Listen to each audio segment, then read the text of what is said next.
Soundtrack to one of the greatest 70s films. I don't know what film it was, but whatever. Doesn't matter. Tonight's episode will include me eating the world's greatest chili.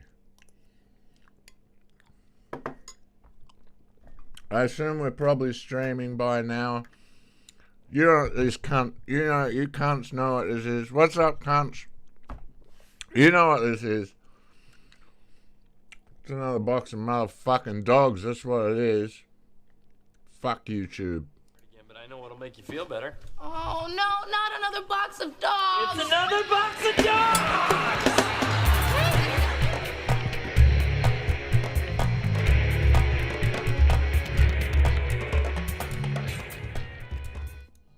I'm just going to assume we're streaming already and it's working. Things seem to be a little slow to fucking kick off on these fucking things. But anyway, yeah, sending data. Alright. Well, let's talk about the, what is it? Owen Wilson debate. Owen Wilson debated himself. This is probably the world's greatest chili right here.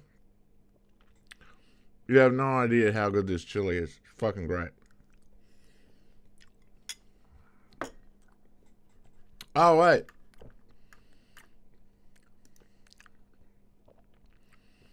I gotta put the fake chat on.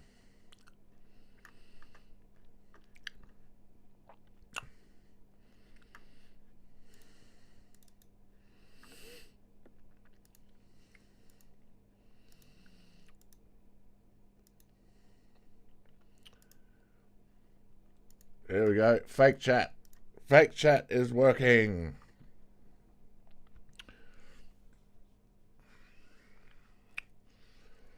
Yay! Yo, Box of Dogs, what you streaming today? I'm just complaining as usual. Wow, another boring intro from Box of Dogs. Nobody asked for this. Go fuck yourself, motherfucker. Thanks for the $70. People send you money just to insult you. I'm fine with it. If you send me money, you can fucking insult the shit out of me. I don't care.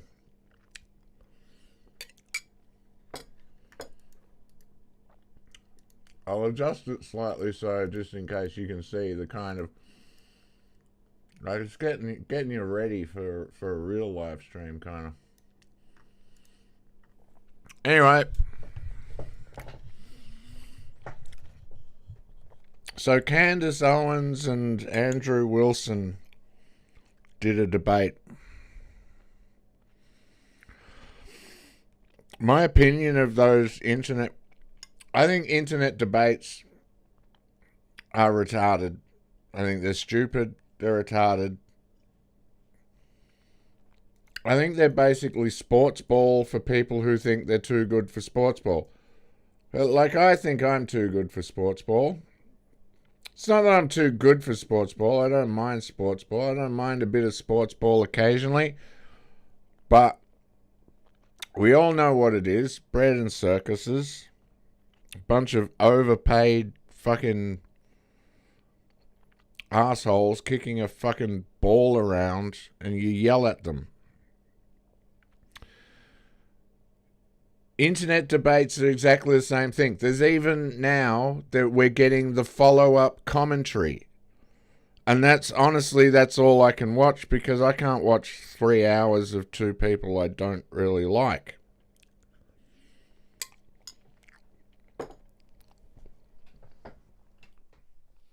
So, everyone else is talking about it, so let's talk about it. By the way, I keep seeing Kurt Metzger has a pipe, and it makes him look very distinguished, so I bought myself a pipe. What do you think? I think this makes me look very distinguished. When I walk into the bank and ask for a loan and I pull this out, they're going to be like, yeah, let's give this guy a loan. New kind of pipe. Anyway,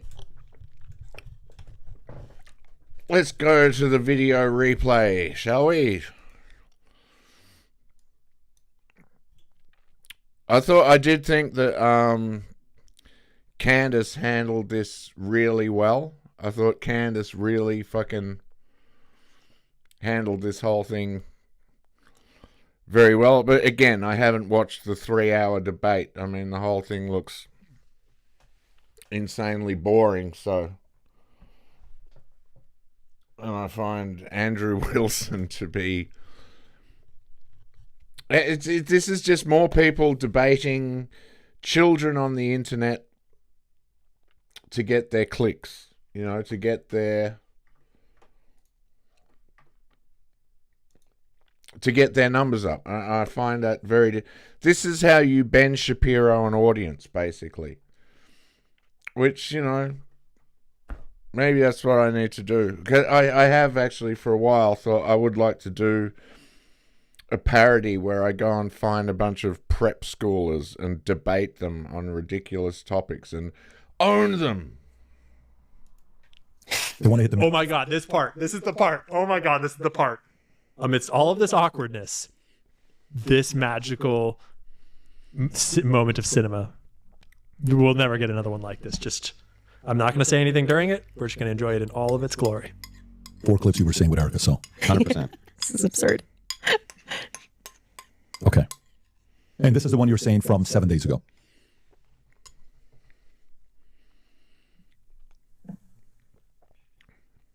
Okay, while they're looking for that, do you want to continue? Yeah, I mean, can I ask a question? I know it's been, or like, can I ask a question? Are we Not really. I'm just gonna. Okay. We're gonna hold to the actual contract itself. The contract does not say that you are allowed to just question me without me being able to respond to you. I've never said you or can have respond. a conversation. You've been able to respond to every question I've asked you. And by the way, the other thing is like... Let's have it your way. I want it to look like we've done everything Andrew wanted to, so that... So this doesn't seem so much like a debate as an interrogation. And Andrew Wilson has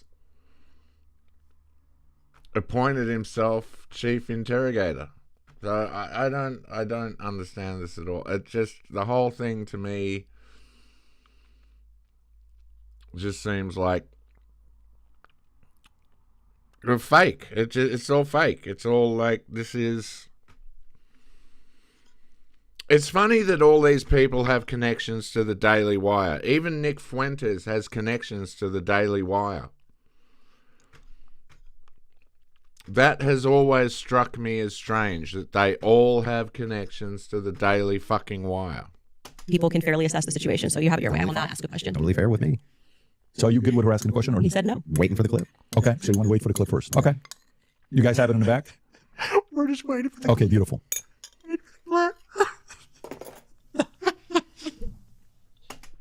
And it is a very smart thing to do, to position yourself as,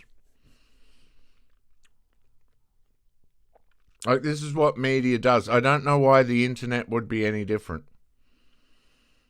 And hey, hats off to Ben Shapiro if he's done it. Small hats off to Ben Shapiro if he has done that. Because you establish yourself, and then you establish your opposition, and then you constantly promote your own opposition. And you own every angle. So, like, why would the internet be any different to any other media conglomerate? I mean, maybe I'm overthinking it, but that's what I'd do.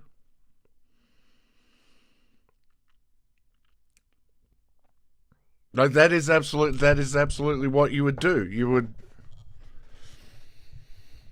would set yourself up, and then you would create your own opposition, and then you would promote all these clips. I just don't think any of this should be seen as anything more than entertainment. Because that's all it is. Because nothing will ever be answered. Because even, no matter what Candace Owens reveals, no matter what Ian Carroll reveals, they don't have the information that the investigators had. They don't have the They don't have access to that information. The people who did the murder and covered it up, let's assume that someone did, there was a cover-up and this was all the conspiracy that we kind of looks pretty obvious that it was. For one thing, it wasn't live streamed. We didn't have to see high definition killing of Charlie Kirk. We didn't have to. They released that on purpose. That's like trauma-based mind control. That's how that works. I don't care what you fucking think of that. That is how that works.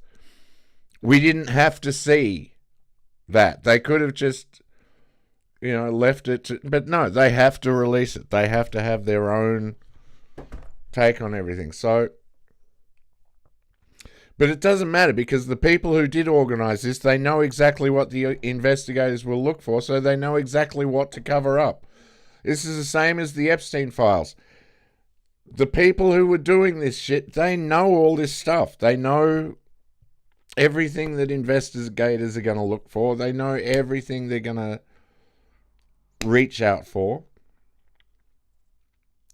They know how to drop seeds. They know how to damage control if anything gets out. They know how to go into, like, it's pretty fucking obvious at this point.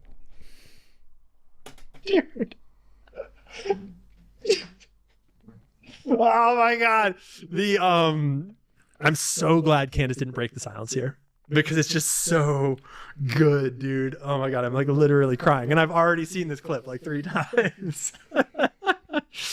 They literally go through the craziest awkward silence in like debate history. Clearly spurred on by Andrew's flummoxing discombobulation, and his team is trying to save him, but they don't actually have a clip ready, even though they're trying to save him with a clip that they should have ready.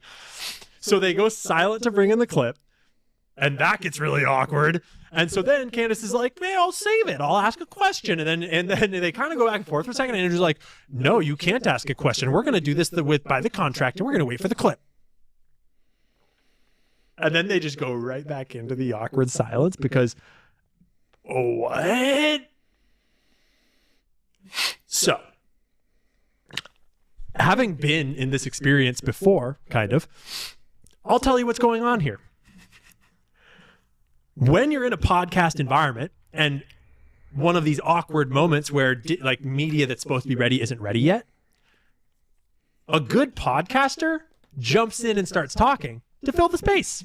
Yeah, but Patrick Bet-David is not a good podcaster. While he's certainly not a good moderator. We're waiting. Because a good podcaster has knowledge in their brain relevant to the exact topic we're on right now that can help bridge the gap between the moment of silence and the clip. And they know where the clip is coming in. And so they can just jump in and improvise a little bit and make it, not so awkward. And this is a moment where we're on Andrew's questioning time and we're in his wheelhouse and this floor is his. His team has just interrupted to share the clip and now we're just hanging. And Andrew has nothing in his brain to fill the space. He just freezes like a dead deer. Sorry, like a baby deer or like a retarded deer or something. Like a female deer, Andrew? And he just freezes and has nothing to give. And then they have this weird little awkward exchange fight about, can I ask a question? And he's like, no, we're going to do this by the book. And he still has nothing in his brain to fill the space with. Your team told me they had it, so that's what I heard. Okay, there we come go. on, guys. Did this crime, okay? Because Lance Twiggs has his DNA on the towel. It's fine. Lance Twiggs has his... So what Candace just said to Patrick Bet-David is that her earpiece was a little fucked up. They're quite quiet, and sometimes they get brokeny. So she just assided to Patrick Bet-David and said, I can't hear any of the audio. My thing is messing up, but I know what the clip says, so just tell me when it's over. I'm pretty sure that's what she just said. DNA on the rifle. And to be clear, Lance Twiggs' DNA was not as degraded as Tyler Robinson's DNA was on Tyler's rifle. It's Tyler's rifle. Oh, you also said it's not as degraded on the rifle. Yeah, because I thought he was one of the things, but I've already, that's what I mean when I say. So, one more time, let's watch Andrew's response at the end of this clip. as he thinks through the great point he's going to make, and then he makes it. Rifle. Oh, you also said, yeah, it's not as degraded on the rifle. Yeah, because I thought he was one of the things. But I've already, that's what I mean when I say that. Like, it just seems like you're not actually here trying to engage. Because even before you got to this, and I knew that you had some secret clip plans, I said to you, when I rewatched the testimony, I realized they didn't explicitly say Lance Twigs. They said 5. So that whole moment of silence for Andrew's career that just happened, that was all for a clip that was not relevant in any way and didn't add anything to the conversation. And once Andrew watched the whole clip, he immediately realized that he had nowhere to go with it because Candace had already clearly addressed it. Look, and that's the fuck up, Ian. pretty awkward. Shut Not up. just because of how... God damn it. Yeah, point is they're all just coming out, and now each side is going on and on about how their side won. It's just, I don't know. I just find these debates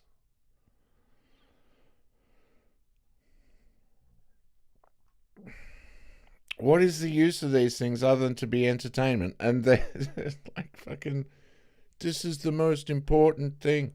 And then then your feed gets flooded with this bullshit. I don't understand. Yeah, so that's the show intro and straight to... So Candace Owens was crucified in this debate that she did. The facade was torn down. This facade where she gets all close to the camera and she points her finger at you and accuses innocent people of the most evil things. It was all torn down because when she was asked about them, she couldn't stand by her own evil opinions. Just, you have to watch this. So this is what I mean. Both sides are now, the people on the side, anyone that was on the side of Candace is coming out and saying, Candace totally won. Anyone that's on the side of Andrew is coming out and going, Andrew totally won. And this is how opinions are formed now. People don't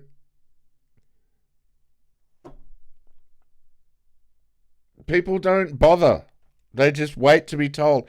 Do you know the Greeks talked about influences? Do you know influences?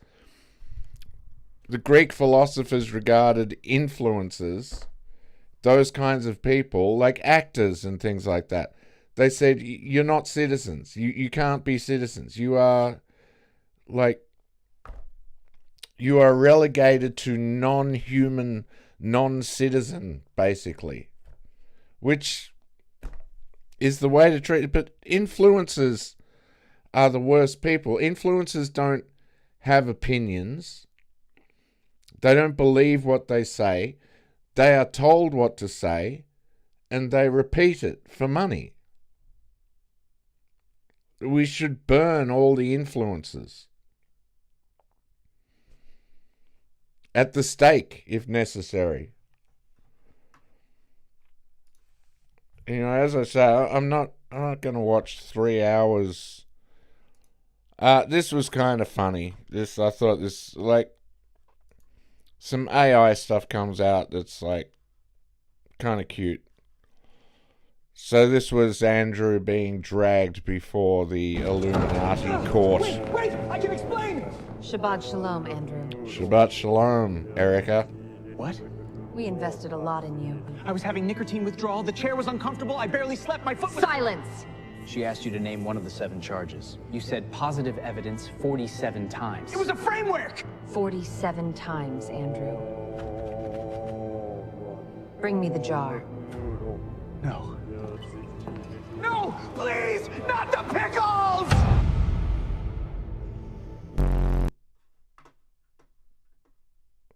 This video wasn't real. Well, I'm shocked. I am legitimately shocked. What's that guy say? Did a panel with Andrew Wilson on Piers Morgan. What struck me was how transparently he masks ignorance with obnoxiousness and arrogance.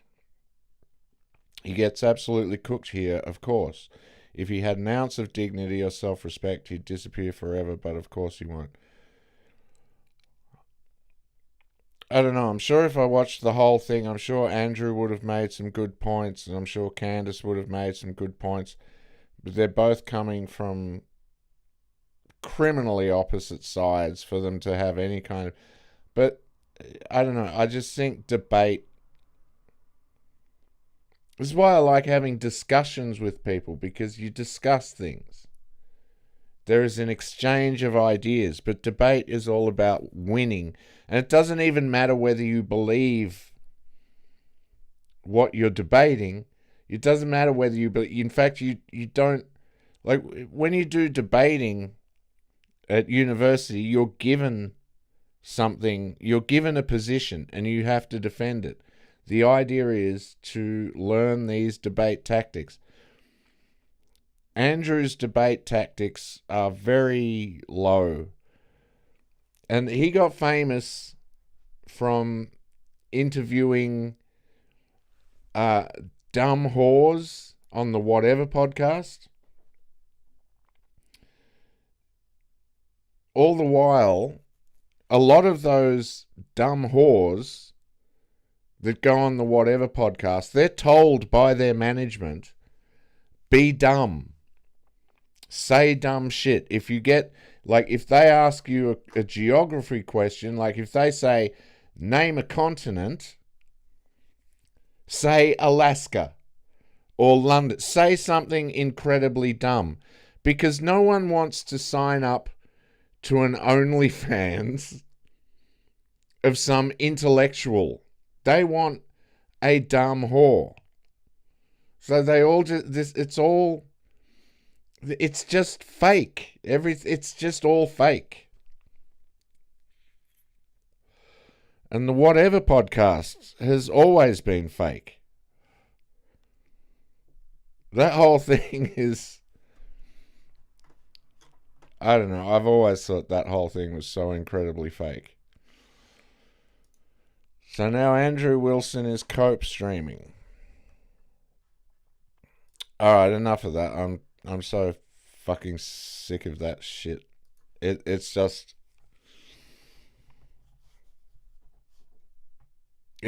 too stupid to be real. But it is real. It is real and it is real. Interestingly, so there's a lot of anti-Pauline sentiments coming up now. The social media is being flooded. Recently, there was a bunch of school kids out protesting. Do you think it was their idea to do it, or do you think it was their teacher's idea to do it, and they just got kind of a day out? And so, yeah, if you seriously want Australia to be a better place, stop listening to One Nation bullshit. As always, I don't care about political parties. I think they're all in the same. I think they all work for the same people. And if Pauline gets in, the most recent one, which I think is a great move, she says she will drop the tobacco excise. It's a tobacco exercise by 75%, which is a great move because she's made the point that it's basically been dropped. It's dropped the whole tobacco trade into the hands. It's now just completely illegal. But all this, and even this progression that's happening, like she's presenting actual. She's coming out and saying what a lot of people are thinking, and so people are getting very upset and calling her racist and whatever. But here's just another case of politicians changing their opinions with the times because it suits their careers. So, this was the leader of the Australian Labor Party in 1967, Arthur Calwell. He said, if Australians are ever foolish enough to open their gates to people other than Europeans, they will soon find themselves fighting desperately to stop the nation from being flooded by hordes of non-integratables. And this is just the same as like when they all came out and said, not that long ago, they were all saying marriage is between a man and a woman. And then as sentiment moved, they all started saying, marriage is between whoever, love is love.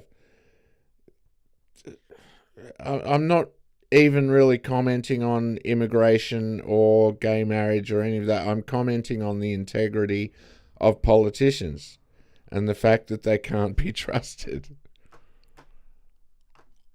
Like, I'm not sure if I opened this one up, but let's go to here we are.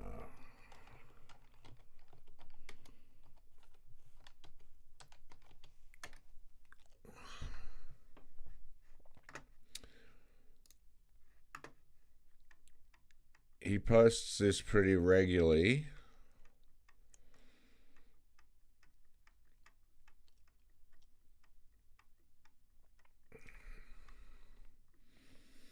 Here we go. This is a great clip. This is Ari Shafir. I've played this many times before, but I'm going to play it again just because this is the reality. And what about politics? I don't give a shit. You don't find it a great I really don't care about politics. Of some people material? do. I don't. I think the system is corrupt. Every time I'm walking on the street, somebody's like, hey, vote for so-and-so. I'm like, it's all corrupt. Anarchy is the only way we're going to change anything. Violence. Kill a politician. That's the only way you can change shit. What? Yeah. I mean, obviously you're joking. No. Are you serious? Yeah, voting is not going to make a difference. It has never. Not in 100 years. So what would you like to see? I'd like to see some politicians start getting murdered and reform this government. Oh my God. Into one that's not corrupted. I'd like to get business out of government, and they're not going to do it. So the only way to do this is start killing people. Isn't that exactly what Look you around the don't world. want? How has anything changed around the world? How has any regime change happen around the world? Violence. That's the only way. You think people in Arab countries are that much different than us? Yeah. Violence. That's the only way you depose a system that doesn't represent the people anymore. I mean, I think the wonderful thing about the United States is that we can vote, and you do change Your administration. vote doesn't go anywhere. Your vote doesn't do anything. Yes, it does. You can now be arrested and never tried if they say you're a terrorist. Never tried in your life. Just arrested and held forever.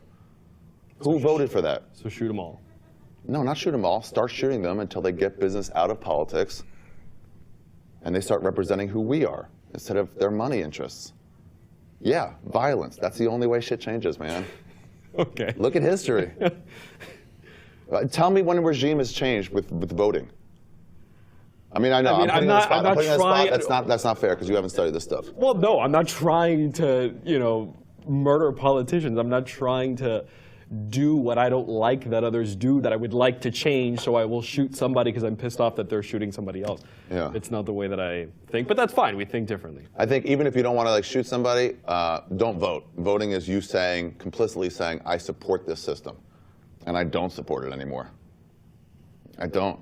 We're killing people in Yemen. We're murdering families in Yemen that aren't associated with any sort of terrorist thing. It was just an oopsie when we kill a wedding party. And Obama, the fucking hope change guy, just refused to comment on it. That's cool. Do what you want. It's not going to change. Remember Hope and Change, where we hoped things would change and they didn't? Your voting is not going to change that. I know one way that it'll change. I can look at history and tell you this is the way things change. Look at whenever a black guy gets shot, it's like, oh, it's bad. If this is a riot, no one comments on it. Those things go under the radar. When there's a riot in Baltimore, it's like, hold on, we've got to rethink the system here in Baltimore because people went crazy. That's just in history, here and elsewhere. That's the only way shit changes. All right, we'll agree to disagree on that. And I guarantee the only thing they're going to show from this clip is Ari Shafir doesn't say Amy Schumer is the most funny comic in the world. The funny thing about it, the kind of violence that they get away with is kind of insane. One of my favorite stories about Mossad was that there was a guy who was a terrorist and he was delivering pizzas or some shit. And they tracked him down and they shot him or blew him up or did something in New York City. And then, oops, wrong guy. They just got the wrong guy. But they get away with it still, and their excuse is, yeah, we got the wrong... Like, that's all they need to say is, well, we were trying to get this other guy. That's all they need to say, and that's done. And here's another example of how fake it all He's a real really warrior. is. He's got that. This is Zelensky. I keep asking if I have time. Do I have time to tell the Zelensky story? Sure. Because it's another one. It's just, what is Zelensky? In America, he's a hero. He's a real warrior. And we all know this story already, but I'm going to let him tell it because he explains it well. He's got that nice green, warrior suit on. And here's the truth. And people know parts of this story, but they don't know it in its cleanest narrative.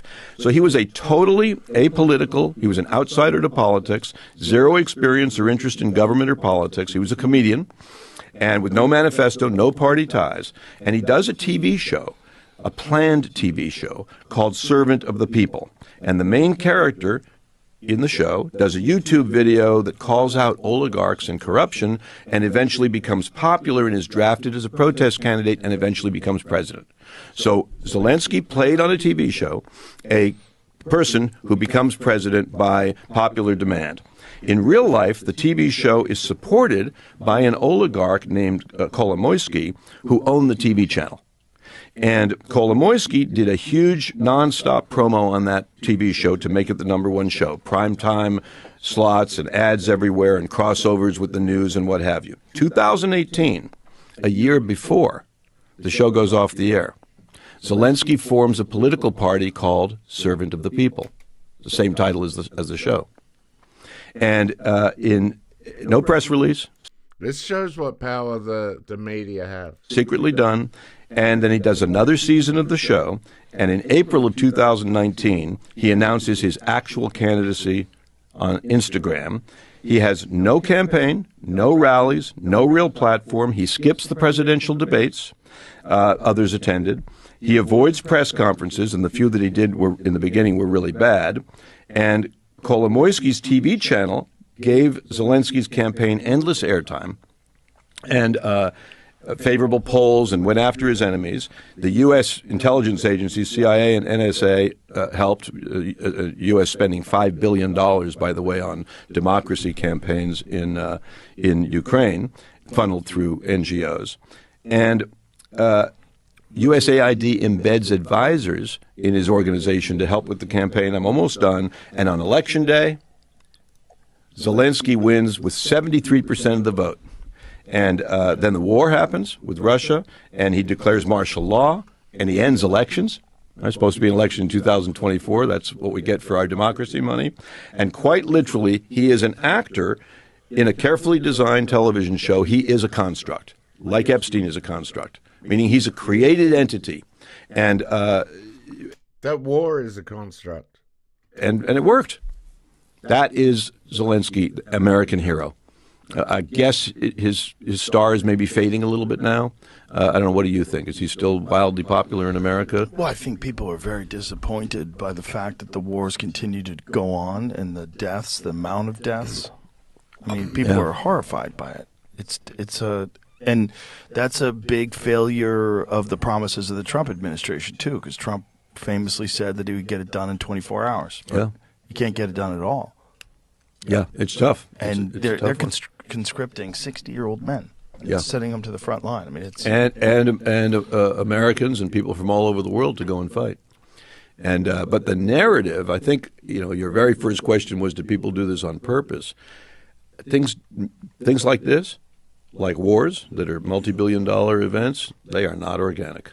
They do not just happen. They don't happen accidentally. Putin does not just decide one day, hey, I got an idea, and to go into a part of Ukraine where they're Russian speakers, they're culturally Russian, and they are not organic events. It's not how people get into power in many countries around the world. Well, the crazy thing is the narrative that the soldiers in Russia were being told, that this was going to be over very quickly, they're going to be welcomed. And then, they had dress uniforms in their packs. Yeah. They thought it was going to be a couple of days. Storm in, storm out. You're a hero. Yeah. We were told that in Iraq, that we will be, welcomed in Iraq as soon as we get to Baghdad. So what do you think Yeah, but of course, you're going to be told whatever you need to be told.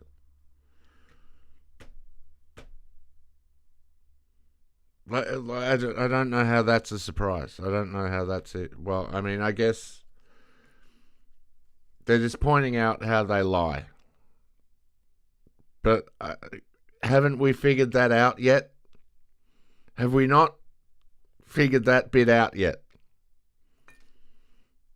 Ukraine thing is really all about. Well, why limit it to Ukraine? Just It's wealth transfer. It's a land grab.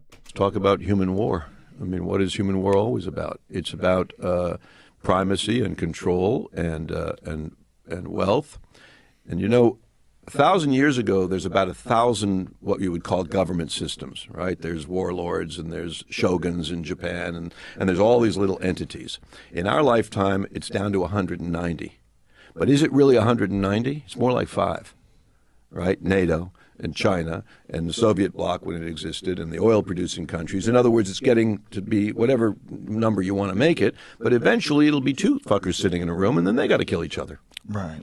And then, that is the decay of empire. And we are, we have 760 military bases overseas. I keep asking if I have time. Do I have time? All right. Yeah, so I think the point of this is either inspire violent revolution or position yourself so you can do no wrong. Like Big Pharma takes money from people, from us, to develop drugs which they then sell at a profit and they can't be sued. That is like the greatest position to be in for any business. Like, how can you go wrong? They're vaccinating the penguins, for fuck's sake. They are vaccinating the penguins here in Australia, which is just the greatest thing ever. Like, I got a chicken vaccine I can sell you. If you got chickens, hit me up. I'll sell you some chicken vaccine. It's basically a Barocca. But you inject it into your chickens and your chickens will do real good. Anyway.